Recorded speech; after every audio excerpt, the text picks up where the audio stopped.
everyone! Welcome to East West Seed Foundation's Urban Gardening Webinar Series. In this webinar series, we will teach you how you can grow your own healthy, nutritious food at home.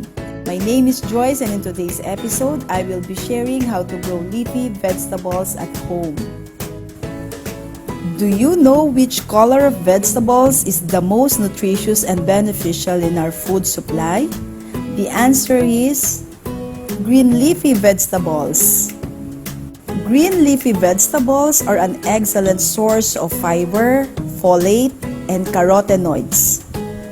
These vegetables also contain vitamin C and K and the minerals iron and calcium.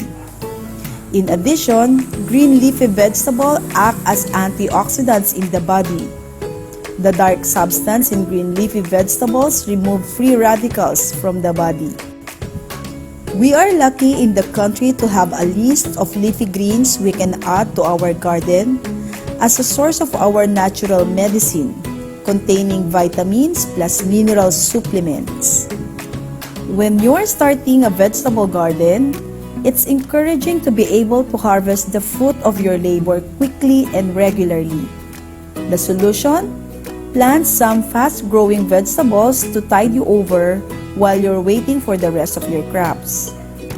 Leafy greens are also among the easiest to plant. Here's the list of leafy greens we all love to consume: pechay, kangkong, mustasa, kulitis, and lettuce. These can be harvested in about 30 days from sowing. You may be asking where to plant your leafy greens. You may check available spaces in your home like rooftop, hand railings, balcony, walls, window sill boxes, alongside of the house or fence. Most leafy greens are happy with partial sun. Wherever your available space or location, you have to satisfy these three: sunlight, soil, and water. Determine the light available in your area, as it can be dappled by buildings, nearby houses, trees, and others. Then choose what to grow best. Highlighted is the sun exposure requirement for leafy greens. Container size and soil requirement of the desired plant are main considerations in preparing the amount of potting media. Whatever soil mixes you have chosen for your container, it is necessary to remember important characteristic of potting medium: good water holding capacity, ability to supply nutrients, and free from soil-borne diseases. The illustration shown in this slide is the whole process one has to undergo should you decide to make your own soil mixture. The mixture should be loose but firm. You can refer to our webinar episode number 2 on how to prepare good soil for plants. There are two ways by which we can sow our seeds for leafy greens. There is the container or cellular method, where we first sow the seeds and then transplant the seedlings to a much larger container after 7 to 10 days. Or we can sow directly onto the permanent container of the plant. After filling your egg tray with soil, indent the soil just a little to mark where the seeds will be placed. One way to manage a small seed is to use tweezers. Insert the seeds just under the surface, then cover lightly with soil. Water lightly with a light sprayer so as not to disturb the seed placement. This is an example of a light sprayer made by making holes in a bottle cup. Set your egg tray aside in a partly sunny area. Spray water twice a day. The leafy greens will be ready for transplanting after 7 to 10 days or when there are at least 3 leaves. We can see here what our seedlings can look like after 7 days. There is pechay on the left and kangkong on the right. This can be transplanted in a few more days when the seedlings has at least 3 leaves. We can also sow directly to a permanent container for your leafy vegetables. Any container can become a productive mini garden for your leafy vegetables. A container must be stable enough to support the plants when they are fully grown. Even plastic cups will do, but this may need support to remain standing.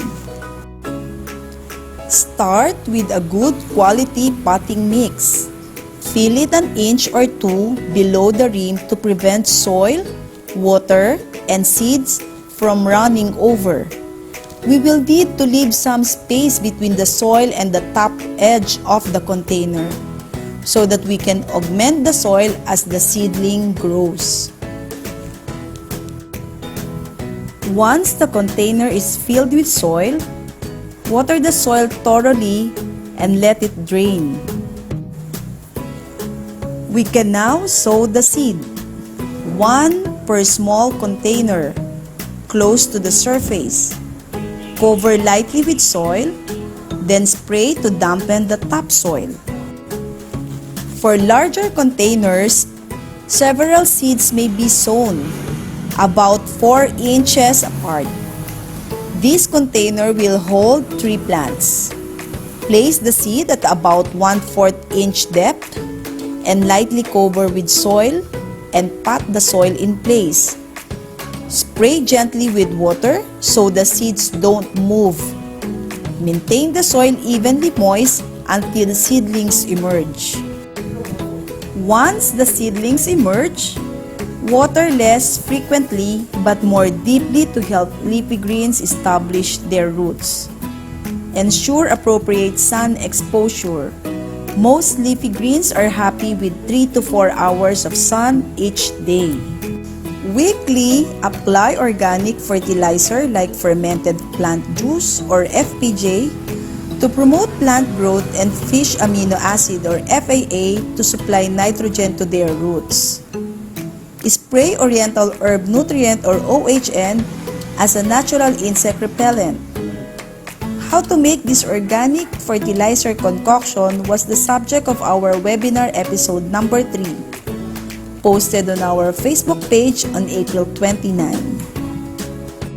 Leafy greens are ready to harvest between 25 to 30 days after sowing. In this photo on the left, we have our container and soil ready to receive the leafy green seedling. On the right, we see the leafy green seedlings transplanted at 12 days old. After another 18 days from transplanting, we have our leafy greens ready for partial harvesting. You can harvest just the larger leaves and leave the rest to keep on growing. And here is our reward: fresh, nutritious leafy greens for the family and for the table. Make gardening a family event. Remember, the family who gardens together eats good food together. Thank you for joining us in this webinar series, and we hope that you learned a lot. For more guides in growing vegetable, you may visit growhow.eastwestseed.com. To learn more about East West Seed's vegetable varieties, please download CropWiki EWS app on Google Play or Apple App Store. Bye for now!